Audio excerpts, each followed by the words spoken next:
I'm a sucker for a sci-fi game, especially if it's a horror adjacent. Fort Solis is a third-person sci-fi adventure game.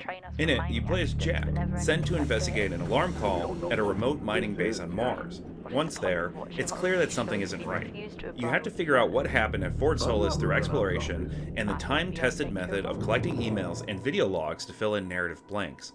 While Fort Solis can be described as a thriller, it's not exactly a horror game. It's a bit refreshing to have a sci-fi video game thriller instead of a well-tried horror, but Fort Solis doesn't quite make for a great argument in that regard. Despite its spooky premise, Fort Solis initially sends some mixed messages. Protagonist Jack hardly seems bothered by the lack of people in the station. In fact, he's so unbothered that he moves at a glacially slow pace throughout the game. This slow movement speed helps to build tension towards the beginning, but when the story starts to ramp up and you can only move your character at a slow walk, it begins to feel ridiculous. It's possible that it's an intentional decision to hide a short playtime. I managed to finish Fort Solis in about 5 hours, but even so, it's at the expense of fun. Even a slow jog would have been better than the I can't be bothered gait. Fortunately, you don't do much more than walk in Fort Solis. There is, of course, the occasional computer to read emails from, or even the odd audio recorder you can steal the memory card from to upload to your unarmed PDA. But there's no combat, and the most challenging gameplay comes in the form of QuickTime events, and they're horrible.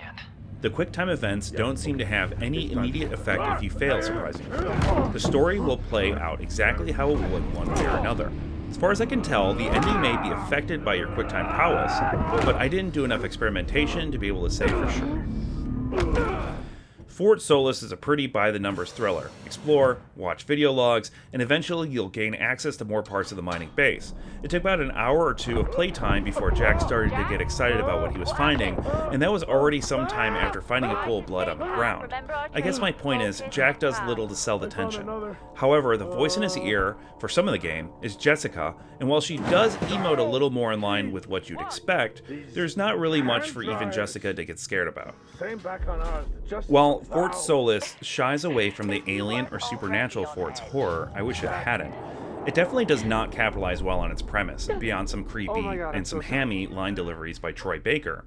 I would have almost preferred working against Mars itself rather than a disgruntled employee that decides to murder all of his co-workers. And especially because the threat boils down to one guy with a grudge, the protagonist makes some decisions that had me scratching my head or even yelling at the screen. Decisions I had no choice in, which doubly sucks because I always hate it when I lose agency in a video game. The voice acting in Fort Solis is pretty damn good here, however. Troy Baker leads a cast of capable voice actors. And while Troy Baker tries to steal the show here, I feel like that's only because they let him off his leash just a tad too much. His performance would have benefited from a little less. The rest of the cast, however, gives some pretty spot-on performances. Fort Solis isn't a bad game, it's just a disappointing one. Usually I can tell if I'm going to like a game within the first couple of hours, but I wasn't sure about Fort Solis until near the end. Its beautiful Unreal 5 graphics and excellent premise were enough to keep me interested. However, it's such a long, slow burn that by the time I got to the end, it didn't feel worth all of the slow walking. Upon my discovery that there were multiple endings, I audibly scoffed. I'm not doing that shit again. Thanks for watching. We are Culture Combine. A Steam key was provided to us for this review.